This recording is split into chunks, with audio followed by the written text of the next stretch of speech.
தமிழ் சொந்தங்கள் அனைவருக்கும் வணக்கம். இன்றைக்கி 80வது ஆண்டு சுதந்திர தின விழா. இது உண்மையான சுதந்திர தின விழான்னு கேட்டால் சுதந்திர தின நினைவு விழா. இதுதான் உண்மை.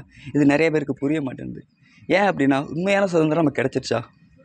ஃப்ரீடம் ஆஃப் ஸ்பீச் இது மட்டும்தான் நமக்கு கிடச்சிருக்கு. வேறு என்ன இருக்குது? அதுலேயும் நிறைய பேர் ஃப்ரீடம் ஆஃப் ஸ்பீச் எப்படின்னா என்னன்னு கூட தெரியாமல் அவதூறு வழக்கு போட்டுக்கிட்டு இருக்காங்க. நம்ம தமிழகத்திலே குறிப்பாக எடுத்துக்கலாமே. எத்தனையோ அரசியல் விமர்சகர்கள் மேலே அவதூறு வழக்கு போடுறாங்க. உண்மையான ஃப்ரீடம் ஆஃப் ஸ்பீச் அப்படின்னா என்னன்னு கூட அவங்களுக்கு தெரியலை.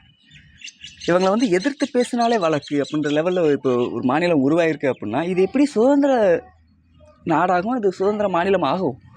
இப்போ நீங்கள் இணையத்தில் போய் தமிழகத்தின் டாப் 10 பிரச்சனைகள் அடித்து பாருங்கள்.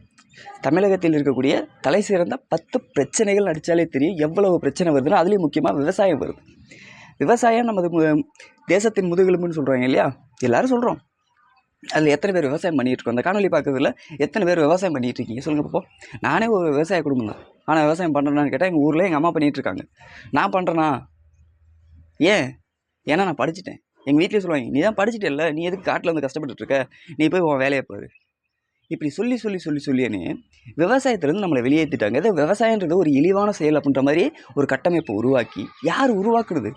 வெள்ளைக்காரன்ட்டு பிடுங்கி கொள்ளைக்காரன்ட்ட கொடுத்த மாதிரி ஆகிப்போச்சு நம்ம நாடு. இது சுதந்திர தின விழா இல்லை, சுதந்திர தின நினைவு விழான்னு இதனால தான் சொல்கிறேன். இன்றைக்கி தமிழகத்தில் சுதந்திர தின விழா கொண்டாடுறது உங்கள் எல்லாருக்கும் தெரியும். இதில் நடிகை திரிசா அவங்க வந்திருந்தாங்க. அவங்க ஒரு இந்திய பிரஜை வர்றதில் எந்த ஒரு பிரச்சனையும் இல்லை. ஆனால் அவங்க எப்போ விஜய் குடும்பத்தில் சேர்ந்தாங்க அப்படின்றது எனக்கு தெரியலை. ஏன் அப்படின்னா, தமிழக முதல்வர் விஜய் அவரோட குடும்பத்தார் யாருன்னு கேட்டால் அவங்க அப்பா அம்மா, அவங்களோட மனைவி, அவங்களோட குழந்தைகள், இவங்க தான் அவங்களோட குடும்பம். அவங்க நண்பர்கள் வர்றாங்க. அவங்க நண்பர்கள் சீஃப் கெஸ்ட்டாக வர்றாங்க. அதில் நான் தலையிட மாட்டேன். ஆனால் ஊடகங்கள் எப்படி கட்டமைக்குதுன்னு பார்த்தா விஜய் குடும்பத்தார் முன்னிலை அப்படின்னு வருது. சீஃப் மினிஸ்டர் ஆஃப் தமிழ்நாடு அவங்களோட ஃபேமிலி சீஃப் கெஸ்ட்டாக வர்றாங்க. அதில் என்ன பிரச்சனை? வர்றது பிரச்சனை இல்லை. ஆனால் யார் வர்றாங்க? அவர் குடும்பத்தார் அப்படின்னு சொல்லிட்டு திரிஷாவை காட்டுறீங்களே. திரிஷா என்ன அவங்களோட மனைவியா, துணைவியா? இல்லை, ஒரு முன்னணி நடிகை. அவங்க பெஸ்ட்டு ஃப்ரெண்டு, அதாவது சிஎம் விஜயோட பெஸ்ட் ஃப்ரெண்டு. அவர் பேர் என்ன, சஞ்சீவ் அப்படின்னு நினைக்கிறேன். சரியா அவங்களோட ஞாபகம் இல்லை. அவரோட பக்கத்து வீட்டில் இருக்கவர். அவரை காணோம். தன்னோட சிறு வயதுலேருந்து வந்த நண்பனை கூட இங்கே வரல. ஆனால் நடிகை திரிசா வர்றாங்க. அது அவங்களோட தனிப்பட்ட விருப்பம். ஏன்னா திரிசா இங்கே வரவே கூடாதுன்னு நம்ம சொல்ல முடியாது இல்லையா? ஒரு மாநிலத்தின் முதல்வர், அவர் யார் இன்வைட் பண்ணுறாங்களோ அது வரலாம், தாராளமாக வரலாம். ஆனால் அதை ஊடகங்கள் எப்படி கட்டமைக்குது? அவரோட குடும்பத்தில் தான் திரிஷா இருக்காங்கன்ற மாதிரி கட்டமைக்குது. அப்போ இங்கே இணையத்தில் வர்றது என்னவா இருக்குது? அதுவும் உங்கள் கட்சிக்காரங்களாம் தான் சொல்கிறாங்க.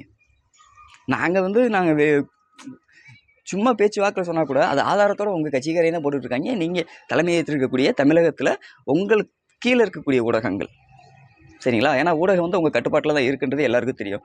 ஊடகம் தன்னிச்சையாக இங்கே செயல்படுதான்னு கேட்டால் கிடையாது. இதுதான் உண்மை. எத்தனை ஊடகம் இங்கே உண்மைத்தன்மையோடு இருக்காங்க? ஆளும் கட்சிக்கு எதிராக ஏதாவது ஒரு வீடியோ போட்டாங்க அப்படின்னா உடனே அவங்க சேனலை பிளாக் பண்ணுறது, இல்லை அப்படின்னா நம்பரை பிளாக் லிஸ்ட் பண்ணுறது. இது ஏற்கனவே திமுக அதிமுக பண்ணது தானே. அதையே நீங்களும் பண்ணீங்க அப்படின்னா அது அப்புறம் அவங்களுக்கு உங்களுக்கு என்ன சார் வித்தியாசம் இருக்குது? மாற்றம்னு சொல்லிட்டு வந்தீங்க, இதான் அவங்க மாற்றமா இப்படின்னு நான் கேட்கல, மக்கள் கேட்குறாங்க. அதே மாதிரி இந்த ஊடகம் அப்படின்னு இருக்குல்ல, அதை தயவு செஞ்சு சோசியல் மீடியா அப்படின்றத விட சோசியல் ஜாம்பிஸ்னு வச்சுருங்க. அதான் கரெக்டாக இருக்குது. ஏன்னா ஜாம்பிஸ் எப்படி பண்ணோம் அப்படின்னா, ஒரு சத்தம் கேட்டுச்சுன்னா போதும், அதை நோக்கி தப்பு ஓடும். அதே மாதிரி தான் இங்கே இருக்கக்கூடிய நீங்களும் பண்ணுறீங்க. ஏன் அப்படின்னா, இன்ஸ்டாகிராமில் ஒருத்தன் ட்ரெண்ட் ஆகிட்டானா போதும், அவனை கூட்டு வச்சு இன்டர்வியூ எடுக்கிறது, அவனை கொண்டு போய் பிக் பாஸில் உட்கார வைக்கிறது, அவனை கொண்டு போய் சினிமா துறையில் சேர்த்து விட வேண்டியது. அதுக்கப்புறம் அங்கே ஏதாவது இஷ்யூ ஆச்சு அப்படின்னா அவங்கள நீங்களே போட்டு அடின்னு அடிக்க வேண்டியது. இதுக்கு பேர் என்ன? உண்மைத்தன்மையோடு பேசக்கூடிய நிறையா ஊடகவியலாளர் இருக்காங்க. அவங்களுக்கும் நீங்கள் பண்ணுற செயலால் கெட்ட பேர் தான் வருது. இதுக்கு பேர் ஊடக அறமா? ஊடக அறம்னு ஒன்று இருக்குல்ல, அந்த அறத்தை எத்தனை பேர் பின்பற்றுறீங்கன்னு சொல்லுங்கள் பார்ப்போம். கிடையாதே. உண்மையிலேயே ஊடகத்துக்கு ஒரு அறம் இருக்கான்னு கேட்குற லெவலில் இருக்குது. மூத்த பத்திரிகையாளர்கள் எத்தனையோ பேர் இருந்தாங்க.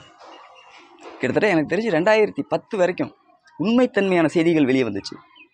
இப்போ என்ன அப்படின்னா, செய்தியில் வர்றது எல்லாமே பொய்டா, கட்டமைக்கப்பட்டதுன்ற மாதிரி மாற்றிட்டாங்க. யார் பண்ணது இதெல்லாம் யார் பண்ணிக்கிட்டு இருக்கா? ஆளும் கட்சிகள், ஆண்ட கட்சிகள், ஆண்டுகிட்டு இருக்கக்கூடிய கட்சிகள். நீங்கள் பண்ணுற செயல் தான். உங்களுக்கு நன்மையர் வரணும், உங்களுக்கு கெட்ட பேர் வந்துடக்கூடாது, நான் பேர் மட்டுமே வரணும்னு நீங்கள் பண்ணுறீங்க இல்லையா? இந்த செயல் மக்கள் மத்தியில் நம்பிக்கையை விதைக்கணும் அப்படின்னீங்களே, இது நம்பிக்கையே இல்லை. அவங்க நம்பிக்கையை கொண்டுக்கிட்டு இருக்கீங்க. இதுதான் உண்மை. நன்றி, வணக்கம்.